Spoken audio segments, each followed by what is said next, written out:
Hello. Hello. Hello. Good morning, Mr. Chair. Ako si Lilian Simbrano, Presidente ng Kabakod Negros Transport Coalition, Bacolod. Um, Actually, bitbit ko yung resolution numbers 371. Uh, Ini-endorse ito ng Sangguniang Panglungsod dito sa Kongreso um, last week, then sa Senado. Ang ginagawa namin doon sa Bacolod, kasi after the deadline, no, hindi talaga kami sumama sa consolidation. I don't know if accurate yung report ni OIC Director sa Region 6 na 50% ang Bacolod na hindi sumali. So meaning, ang sa amin kasi, yung binabasihan namin, yung mga stickers na ini-issue ng at QR code na ini-issue ng Bacolod, LGU, parang 239 lang yata. So meaning, may more than 1,500 pa na hindi consolidated na mga franchise operators, no, sa Bacolod City. So after deadline, lumapit kami sa LGU, sa Sangguniang Panglungsod to present sang ating mga appeal, no, to amend sang POV modernization program dahil para sa amin ayaw naming isurrender yung aming mga prangkisa. Dahil may mga kasama din ako na mag-testimony mamaya kung paano nangyari yung epekto ng modernization na sumali sila sa kooperatiba at korporasyon sa Bacolod City. May apat tayong may problema. Granada Corporation, Churet Corporation, Cebu Peoples na nandito, at saka yung sa Iloilo, no? So maraming problema doon sa Region 6. So ngayon, ang question, may nagbiyahe pa ba after 15 ng May? Yes. Sumugal kami na magbiyahe dahil sa sinabi ni Congressman Paduano, nung first day daw, maraming na-stranded. Dahil ang Kabakod Negros lang nag-decide na magbiyahe doon sa Bacolod, kasama yung mga consolidated. So nung patuloy ngayon, ika-5 araw ng balik pasada, balik prangkisa namin bilang protesta. So meaning sinabi ni Congressman Paduano, parang unti-unti ding nasusolba yung problema ng stranded ng mga commuters. Dahil kami ay nagbalik pasada, balik prangkisa. Ngayon, bakit nagpatuloy kami sa pagbiyahe? Patuloy din kaming umula doon sa Sangguniang Panglungsod na sana po gagawa sila ng mga special permits na mag-protect sa amin kasi I think we are not 50% na hindi nag-consolidate. More than that. More than that, hindi kami nag-consolidate dahil ayaw namin isurrender aming prangkisa. Then, nagtatanong lang kami, alam nyo ba kung anong ginagawa namin? Nagtatanong lang kami sa LTO kung may order pa ba? May order na ba na hulihin kami? Sabi nila wala. So ngayon, sumugal kami na nagbiyahe kahit tinideklarar na kami na hindi nagpa-consolidate subject for show cause order. So ang amin ay pakita namin sa gobyerno sa buong bansa na kahit gusto man ng LTFRB na kunin yung aming prangkisa dahil hindi kami sumali sa consolidation, patuloy kami nagbebiyahe dahil hindi ma-accommodate ang mga pasahero natin. So ngayon, ang masakit, more than 50%, I think, more than 50% sa Bacolod, hindi sumali sa consolidation. So kaya kami umapila na ang ayaw namin dito, consolidation. Wala kaming question sa modernization ngayon. Gusto lang namin hindi pag-isurrender yung mga prangkisa namin kasi alam namin na wala na kaming karapatan matapos kaming mag-ferma ng confirmation of conformity na i-consolidate namin sa iba't ibang korporasyon at kooperatiba. Alam namin wala na kaming say. Marami na dito, halos magrarayot na. Yung Cebu Peoples nag-strike na sila. Mga kooperatiba yon. So kaya yun ang mga mabigat na dahilan kung bakit hanggang ngayon ayaw naming magpa-consolidate. Gusto namin sumali sa modernization. Sige. Bakit hindi kami payagang mag-individual? Bakit hindi balik ang aming prangkisa?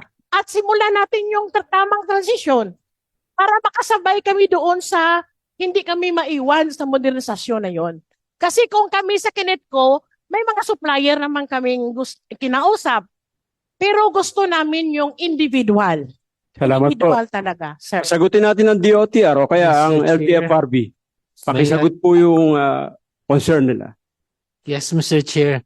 Dalawa po kaming sasagot niyan on the policy level. May I answer? Madam, Mr. Chair, yung sabi nila totoo po na effective April 30, wala na ho silang prangkisa by operation of law because they were unable to join the industry consolidation, which is a requirement of the government.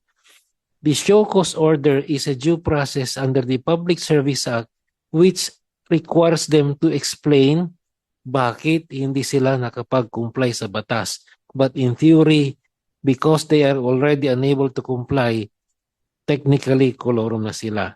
Number two, on the issue of franchise, Mr. Chair, based on the statement, they're alluding na sa kanila yung franchise. May we remind them, Mr. Chair, that the franchise is owned by the state and it is the state alone that can give the franchise. So, if ever they have a franchise now, it is a privilege. And may I remind them, Mr. Chair, na sa pagbiyahe nila ngayon, it endangers the public. Why? Yung mga jeep na yan, they have a passenger accident insurance, PPI, personal passenger accident insurance, which is only applicable sa mga pasampasaherong jeepney. Pag na-disgrasya yan, Mr. Chair, wala nang insurance yan. So ang question is, sino ngayon ang mananagot in the event of an accident? Number three, yung sinasabi niyang they're asking the Sangguniang Panlungsod to issue a special permit. Mr. Chair, alam naman po natin na ang special permit on motor vehicles which are public in nature is within the ambit of the LTFRB. So on those issues, Mr. Chair, yun pong sagot ko. Number four, yung resolution ng Bacolod na sinasabi, Mr. Chair, indeed, we have a copy of the resolution, but what does the resolution say? The resolution simply says that they are urging the Congress, both the House of Representatives and the Senate, to enact a law on the Public Utility Modernization Program. In essence, yun lang po ang sinabi nung resolution na yon. Now, on the issue na 50% ay hindi nag-consolidate and that there was impairment in access to public transport, I will ask the regional OIC regional director to comment on that with the indulgence of the chair. Sige po, go ahead. Good afternoon, everyone. Bacolod City has a consolidation rate of 50%, but if we include those modernized units that are already deployed in the routes, the consolidation rate would rise to 74%. Bacolod City has already an approved local public transport route plan, kung saan nakalagay na yung NAU or number of authorized units is only 1,099. 1,099. Of this 1,099, 540 modernized units have already been deployed. And the 50% consolidated traditional units totals to 1,151. So if we add up these two numbers, the modernized of 540 and 1,151, that's more than 1,099, which is the NAU of Bacolod City. In other words, the supply of public transport in Bacolod City is sufficient as of April 30, 2024. If on occasions it appear na kulang, it's because in these occasions it's either rush hour or in these occasions nag-strike yung hindi nag-join and they threaten those who join not to ply the routes. But it's not because the public transport supply is lacking.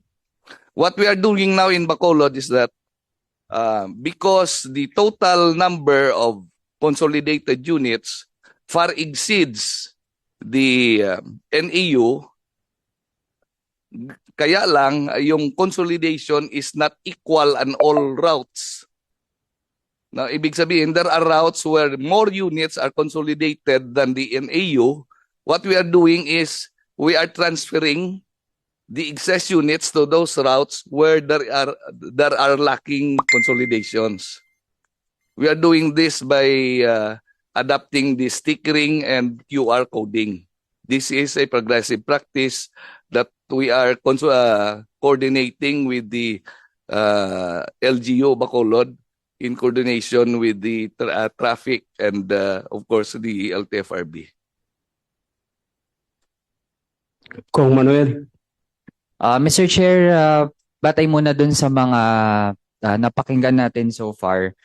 Kasi kahit nga po mga media outlets natin noong May 16, may mga na-cover na areas na kung saan may mga kababayan tayong stranded, hindi po maka-travel from one point to another, pumipila po sa kung saan sa mga lugar, habang meron tayong mga jeepney units na willing naman sanang bumiyahe pero dahil sa takot na baka hulihin sila, i-impound yung kanilang mga jeep, hindi na rin talaga sila bumibiyahe. So nakikita natin, Mr. Chair, na parang lumika tayo ng sarili nating problema na meron namang mga kababayan tayo na kinakailangan para makabiyahe sila papunta sa trabaho o kung saan man nila gustong pumunta, kailangan po nila ng masasakyan.